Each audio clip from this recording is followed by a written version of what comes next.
یرمیہ 38واں باب۔ پھر صفتیہ بن متان اور جدلیہ بن فشہور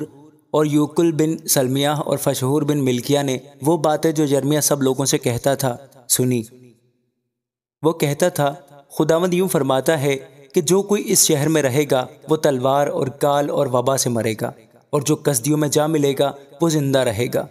اور اس کی جان اس کے لیے غنیمت ہوگی اور وہ جیتا رہے گا۔ خداوند یوں فرماتا ہے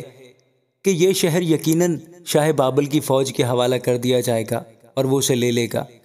اس لیے عمرہ نے بادشاہ سے کہا، ہم تجھ سے عرض کرتے ہیں کہ اس آدمی کو قتل کروا،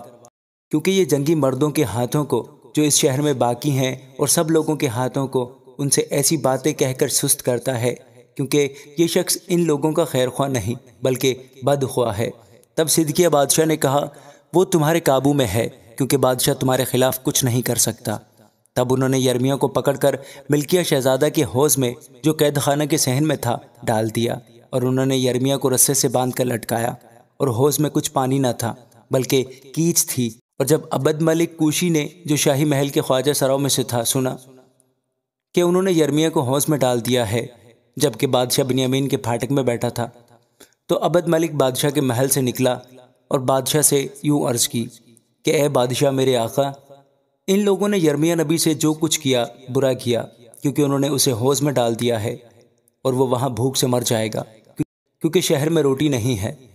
تب بادشاہ نے عبد ملک کوشی کو یوں حکم دیا کہ تو یہاں سے 30 آدمی اپنے ساتھ لے اور یرمیہ نبی کو بیشتر اس سے کہ وہ مر جائے حوض میں سے نکال۔ اور عبد ملک ان آدمیوں کو جو اس کے پاس تھے اپنے ساتھ لے کر بادشاہ کے محل میں خزانہ کے نیچے گیا،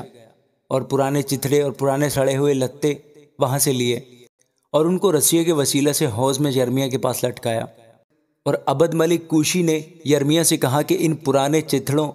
اور سڑے ہوئے لتوں کو رسی کے نیچے اپنی بغل تلے رکھ، اور یرمیہ نے ویسا ہی کیا، اور انہوں نے رسیوں سے یرمیہ کو کھینچا اور حوض سے باہر نکالا، اور یرمیہ قید خانے کے صحن میں رہا۔ صدقیہ یرمیہ سے صلاح لیتا ہے۔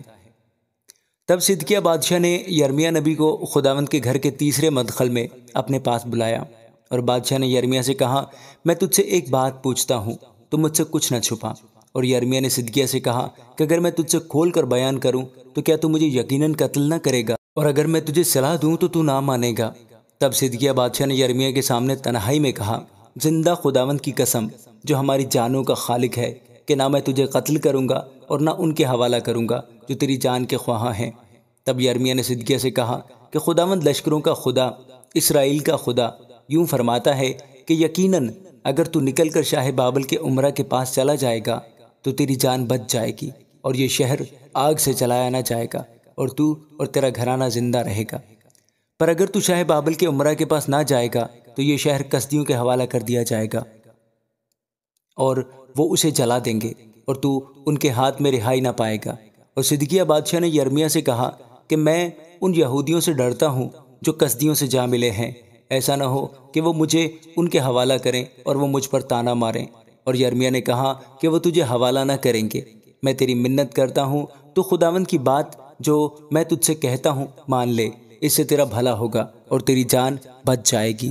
پر اگر تو جانے سے انکار کرے تو یہی کلام ہے جو خداوند نے مجھ پر ظاہر کیا کہ دیکھ، وہ سب عورتیں جو شاہ یہودہ کے محل میں باقی ہیں شاہ بابل کے عمرہ کے پاس پہنچائی جائیں گی، اور کہیں گی کہ تیرے دوستوں نے تجھے فریب دیا اور تجھ پر غالب آئے، جب تیرے پاؤں کیچ میں دھس گئے تو وہ الٹے پھر گئے، اور وہ تیری سب بیویوں اور تیرے بیٹوں کو کسدیوں کے پاس نکال لے جائیں گے، اور تو بھی ان کے ہاتھ سے رہائی نہ پائے گا بلکہ شاہ بابل کے ہاتھ میں گرفتار ہوگا، اور تو اس شہر کے آگ سے جلائے جانے کا باعث ہوگا۔ تب صدقیہ نے یرمیہ سے کہا کہ ان باتوں کو کوئی نہ جانے، تو مارا نہ جائے گا، پر اگر عمرہ سن لیں گے کہ میں نے تجھ سے بات چیت کی، اور وہ تیرے پاس آ کر کہیں کہ جو کچھ تو نے بادشاہ سے کہا اور جو کچھ بادشاہ نے تجھ سے کہا اب ہم پر ظاہر کر، ہم سے نہ چھپا، اور ہم تجھے قتل نہ کریں گے، تب تو ان سے کہنا کہ میں نے بادشاہ سے عرض کی تھی کہ مجھے پھر یونتن کے گھر میں واپس نہ بھیجے کہ وہاں مروں۔